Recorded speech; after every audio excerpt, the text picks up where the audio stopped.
बिस्मिल्लाहिर्रहमानिर्रहीम। अस्सलाम वालेकुम dear students, welcome to 10th physics class. मैं उम्मीद करती हूँ आप बिल्कुल खैरियत से होंगे। फिजिक्स का हमारा यूनिट नंबर 11 साउंड स्टार्ट था। आज हमने टॉपिक 11.3 पढ़ना है, which is reflection of sound. Reflection of sound. हमने वाटर वेव्स की रिफ्लेक्शन की बात की थी यूनिट नंबर 10 में।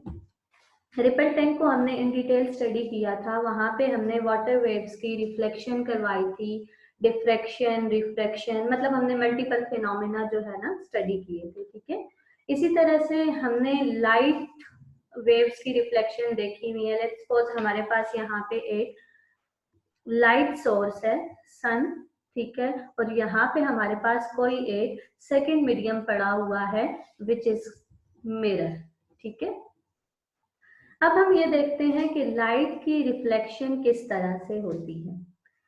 अब फॉर एग्जाम्पल सन से एक लाइट रे आ रही है, ठीक है, यहां से लाइट रे जो आई वो यहाँ मिरर के ऊपर इंसिडेंट हुई थी। ठीक है, मिरर के साथ ये कोलाइड करेगी। मिरर के साथ कोलाइड करने के बाद ये वापस रिफ्लेक्ट करके उसी मीडियम में आ जाएगी। ठीक है, तो ये जो फिनोमेना होता है हमारे पास, इसको हम रिफ्लेक्शन कहते हैं। ठीक है, यानी यहाँ से एक लाइट रे आई, उसने यहाँ पे मिरर के साथ कौन सा एंगल बनाया जी?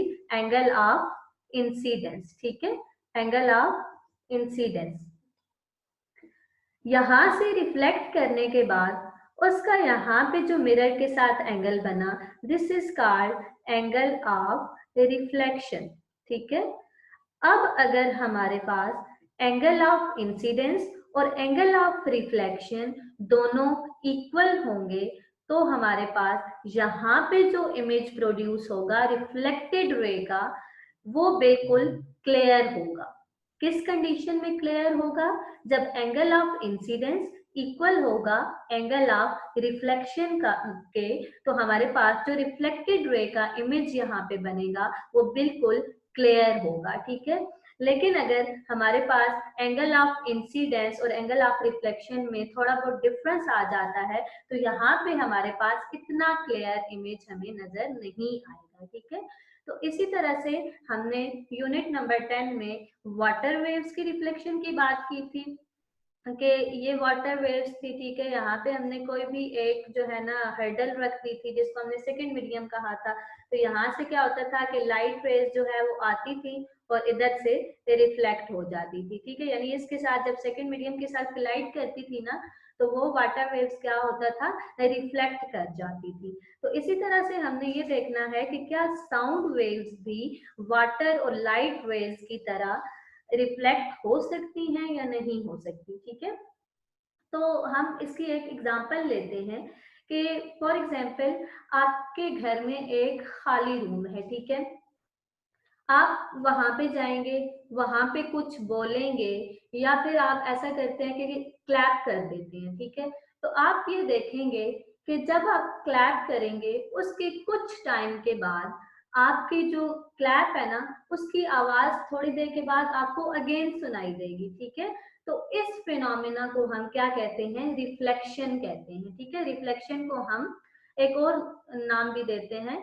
इसको इको कहा जाता है। ठीक है, यानी फॉर एग्जाम्पल ये आपके पास वो रूम है। ठीक है, यहाँ पे आप खड़े हैं, आपने क्लैप किया।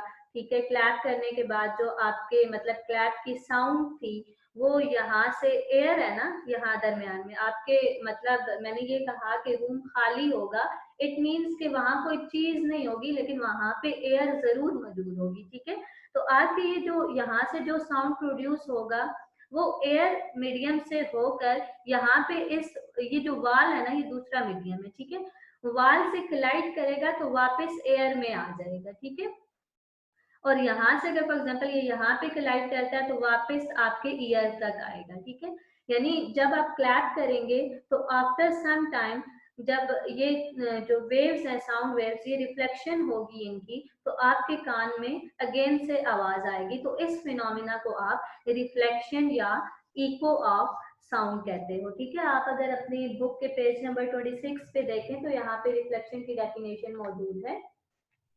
When sound is incident on the surface of a medium, it bounces back into the first medium. Let's suppose यहाँ पे हमारे पास कोई भी पर्सन है, ठीक है, यहाँ से वो कोई भी जो है ना साउंड प्रोड्यूस करता है, तो साउंड जो है वो यहाँ से ट्रेवल करने के बाद जी, यहाँ से जब पर्सन जो है वो साउंड प्रोड्यूस करेगा तो यहाँ पे आपको पता है कि एयर मौजूद है, एयर मीडियम मौजूद है। आपने ये भी पढ़ा हुआ है कि साउंड जो है वो एक मैकेनिकल वेव है। ठीक है, मैकेनिकल वेव क्यों है? क्योंकि इसको प्रोपगेशन के लिए एक मीडियम की जरूरत होती है। ठीक है, तो जब यहाँ से पर्सन जो है वो साउंड प्रोड्यूस करेगा तो साउंड यहाँ से यहाँ तक, ये कोई भी सेकंड मीडियम है, लेट्स सपोज हम ये कह देते हैं कि ये एक वॉल है। ठीक है, तो यहाँ से यहाँ तक जो है ये वेव्स जो है वो कैसे ट्रेवल करेंगी? थ्रू एयर ट्रेवल करेंगी। आपको पता है एयर भी एक मीडियम है। ठीक है, तो यहाँ से जब थ्रू एयर साउंड जो है वो ट्रेवल करके यहाँ वाल तक पहुंचेगी तो वाल के साथ कलाइड करने के बाद ये रिफ्लेक्ट करेगी। ठीक है, रिफ्लेक्ट करने के बाद देखें पहले भी एयर में मौजूद थी, यहाँ पे जब दूसरे मीडियम के साथ इसने कलाइड किया तो वापस यहाँ पे भी तो एयर ही मौजूद है ना, यानी वापस अपने फर्स्ट वाले मीडियम में वापस आ गई है। ठीक है, तो इस फिनोमिना को हम क्या कहते हैं? रिफ्लेक्शन ऑफ साउंड या इको। ठीक है, यहाँ तक क्लियर होगा आपको। अब हमने ये देखना है कि फॉर एग्जाम्पल अगर यहाँ पे कोई पर्सन जो है ना साउंड प्रोड्यूस करता है और साउंड यहाँ से यहाँ तक ट्रेवल करती है और वापस जो है रिफ्लेक्ट करके उसी मीडियम में वापस आती है, तो यहाँ पे टाइम जो है ना वो कितना उसको चाहिए होगा? कोई लिमिट होती है ना, ये तो नहीं कि आप अभी बोले हैं और वापस 5-7 मिनट के बाद आपको आवाज आ रही है, ऐसे नहीं होता। कोई सर्टन लिमिट होती है, उस लिमिट के अंदर, टाइम लिमिट के अंदर आपको अपनी जो है ना वो आवाज सुनाई देती है वापस। तो यहाँ पे जो टाइम बताया गया है वो हमारे पास 0.1 सेकेंड है। ठीक है, यानी 0.1 सेकेंड के बाद भी आपको आवाज आएगी। ठीक है, लेकिन वो इतनी क्लियर नहीं होगी।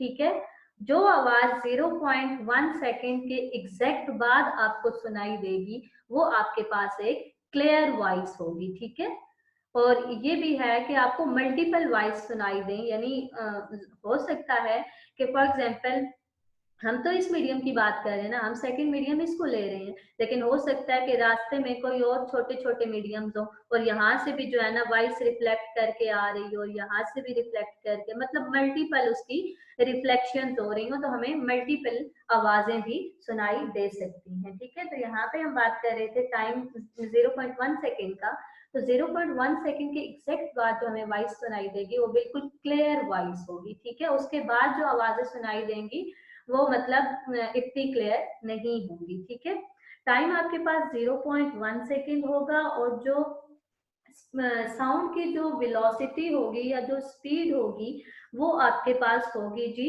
340 मीटर पर सेकेंड। ठीक है, 340 मीटर पर सेकेंड पे वॉइस जो है वो ट्रेवल करके यहाँ पे जो सेकेंड पर्सन होगा उसको सुनाई देगी। अब हमने ये देखना है कि यहाँ से जब वॉइस प्रोड्यूस होती है यहाँ से यहाँ तक पहुंचने में और आफ्टर रिफ्लेक्शन यहाँ तक पहुंचने में वो कितना डिस्टेंस ट्रेवल कर रही होती है। ठीक है, तो हमारे पास चूंकि टाइम और उसकी स्पीड मौजूद है, टाइम हमने कहा ना कि लेट्स सपोज 0.1 सेकेंड है और v हमारे पास जी 340 मीटर पर सेकेंड गिवन है। सही है, तो हमने क्या फाइंड करना है?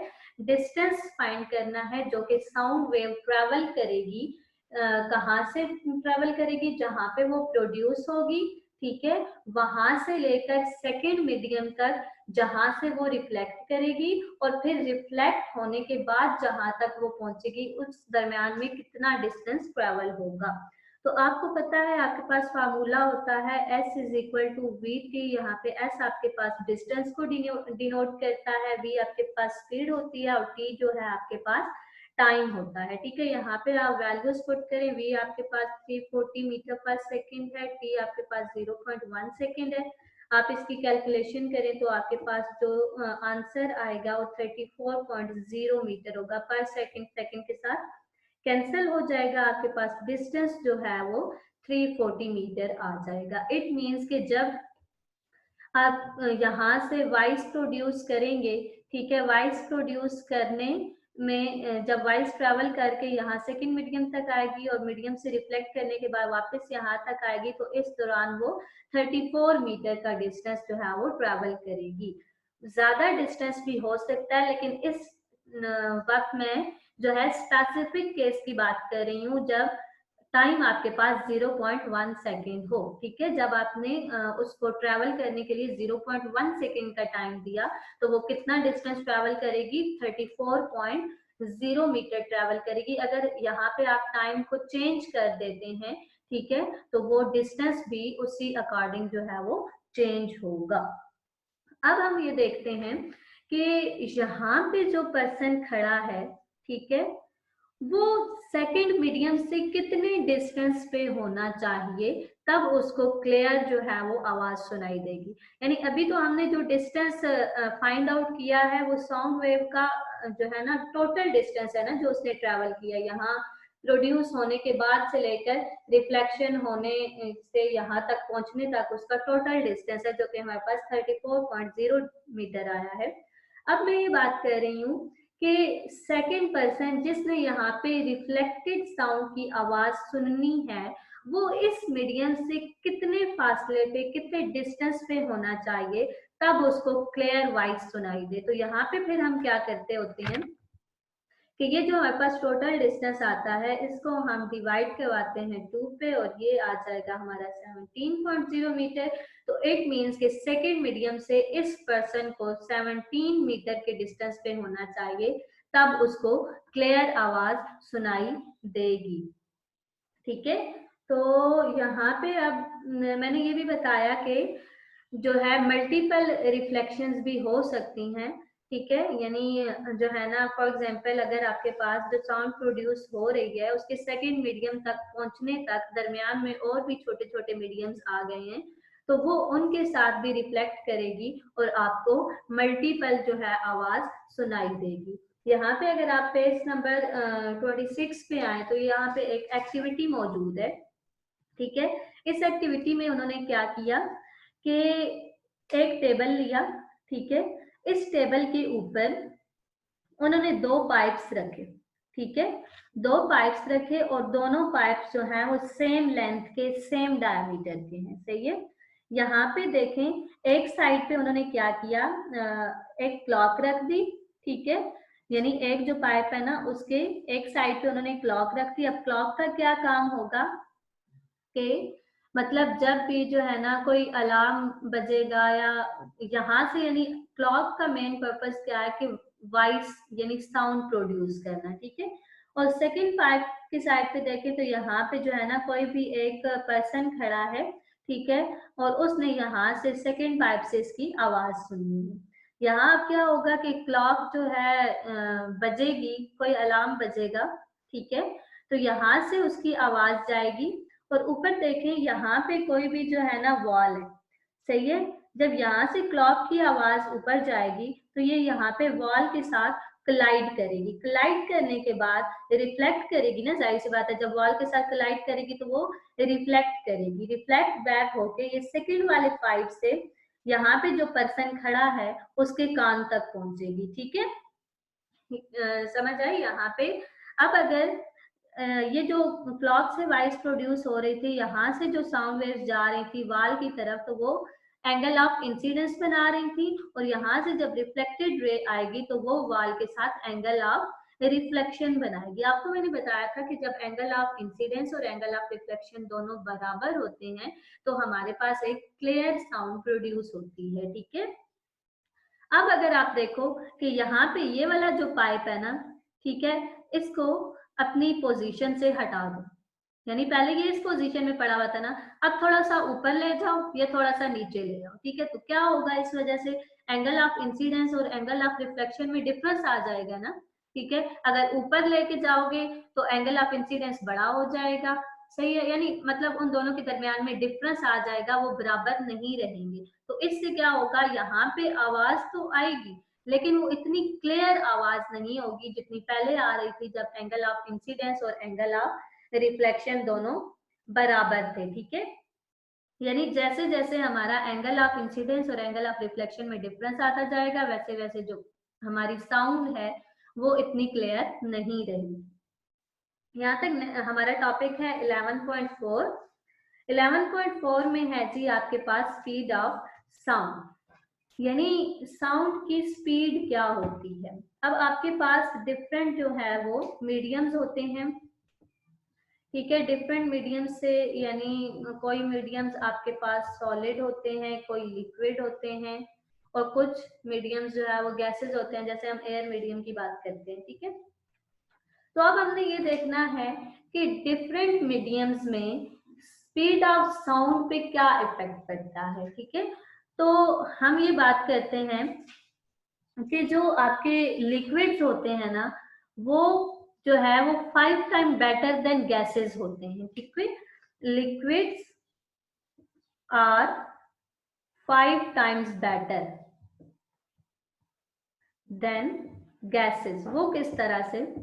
लेट्स सपोज हमारे पास यहाँ एक कंटेनर के अंदर लिक्विड पड़ा है और यहाँ पे हम गैस ड्रॉ कर लेते हैं। आपको पता है कि लिक्विड के जो मॉलिक्यूल्स होते हैं वो थोड़े करीब होते हैं, सही है, और जो गैसेस के होते हैं वो तो बहुत दूर दूर होते हैं, सही है। यहाँ पे क्या होगा कि अगर फॉर एग्जाम्पल आप क्या करेंगे, यहाँ से कोई साउंड प्रोड्यूस हो रही है, तो साउंड जब प्रोड्यूस होती है आपको पता है कि जो मॉलिक्यूल्स होते हैं मीडियम के वो डिस्टर्ब होते हैं ना, वाइब्रेट होते हैं, ठीक है। तो यहाँ से फॉर एग्जाम्पल आपने जो साउंड एनर्जी प्रोड्यूस की वो 5 जूल है, ठीक है। जब 5 जूल एनर्जी प्रोड्यूस होगी तो लेट्स सपोज यहाँ इस मॉलिक्यूल तक आती है, तो 5 जूल एनर्जी इतनी इनफ होगी कि ये आगे तक चला जाए, ठीक है। यहाँ से इसको इतनी इनफ एनर्जी मिल जाएगी कि यहाँ आगे तक आ जाए, मीन्स के ये वाला अगर डिस्प्लेस होगा तो ये अगले वाले को भी डिस्प्लेस कर देगा इस 5 जूल एनर्जी से, ये यहाँ पे ट्रांसफर कर देगा, ये यहाँ पे ट्रांसफर कर देगा। लेकिन अगर हम यही 5 जूल एनर्जी गैसेस में प्रोवाइड करते हैं तो ये इस मॉलिक्यूल को जब 5 जूल एनर्जी मिलेगी तो इसमें इतनी एनर्जी नहीं होगी कि ये सेकंड मॉलिक्यूल तक पहुंच सके, ठीक है। मतलब बहुत ज्यादा एनर्जी चाहिए होती है क्योंकि इनके दरमियान में गैप्स जो होते हैं वो बहुत ज्यादा होते हैं, ठीक है। तो इट मीन्स के जो साउंड ट्रेवल करती है वो लिक्विड में 5 टाइम फास्टर करती है, ठीक है। यहाँ पे उसकी स्पीड कम होगी और यहाँ पे उसकी स्पीड ज्यादा होगी। अब अगर हम सॉलिड्स की बात करें तो आपको पता है कि सॉलिड के जो मॉलिक्यूल्स होते हैं वो बिल्कुल क्लोजली पैक्ड होते हैं, ठीक है। क्लोजली पैक्ड होते हैं इस तरह से, जरा सी अगर यहाँ पे डिस्प्लेसमेंट होगा तो ये सारे मॉलिक्यूल्स में डिस्प्लेसमेंट हो जाएगा, ठीक है। तो इट मींस कि जो सॉलिड में साउंड की स्पीड होती है वो सबसे ज्यादा होती है, ठीक है। इसलिए कहा जाता है कि सॉलिड्स आर 15 टाइम्स फास्टर या 15 टाइम्स बेटर, ठीक है, than liquid and gases. It means के सॉलिड में जो स्पीड ऑफ साउंड होती है वो सबसे ज्यादा होती है, ठीक है। तो हमने एक इक्वेशन पढ़ी थी यूनिट नंबर 10 में कि v is equal to F lambda, ठीक है। तो हमने ये देखा कि जो है स्पीड जो है वो कहाँ पे ज्यादा होती है, सॉलिड्स में ज्यादा होती है, उसके बाद लिक्विड्स का नंबर आता है और सबसे एंड पे गैसेस होती हैं, ठीक है। तो इसी तरह से जैसे जैसे स्पीड वेरी करती है उसी तरह से ये आपको पता है कि लैम्डा जो है वो वेवलेंथ को शो करता है, ठीक है। एफ जो है वो फ्रीक्वेंसी को शो करती है, सही है। तो जिस जिस तरह से स्पीड वेरी करेगी किसी भी मीडियम के अंदर उसी तरह से उसकी लेंथ उसकी वेवलेंथ और फ्रीक्वेंसी जो है वो वेरी कर रही होगी, सही है। यहाँ पे आप एग्जांपल नंबर 11.2 देखें, अगर calculate the frequency of a sound wave of speed 340 metre पर second and wavelength of 0.5। यहाँ पे आपको वेव लेंथ गिवन है, ठीक है, यानी लेमडा आपके पास गिवन है, लेमडा आपको गिवन है जी 0.5 मीटर और स्पीड आपको गिवन है 340 मीटर पर सेकंड। आपने फाइंड क्या करना है जी, फ्रीक्वेंसी आपने फाइंड करनी है तो आपको पता है फ्रीक्वेंसी का formula v is equal to F lambda होता है। एफ हमने फाइंड करना है तो F is equal to V by lambda आ जाएगा। यहाँ पे आप वैल्यूज पुट करें 340 मीटर पर सेकेंड डिवाइड बाई 0.5 तो आपके पास फ्रीक्वेंसी जो है वो 680 हर्ट्ज आ जाएगी। ठीक है, यहाँ इन दो टॉपिक्स को आप स्टडी कीजिएगा, होप सो आपको क्लियर हो जाएगा। मजीद अगर कोई प्रॉब्लम्स हुई तो आप जो है ना वो बता दीजिएगा, हम डिस्कस कर लेंगे। अपना ख्याल रखिएगा। अल्लाह हाफिज।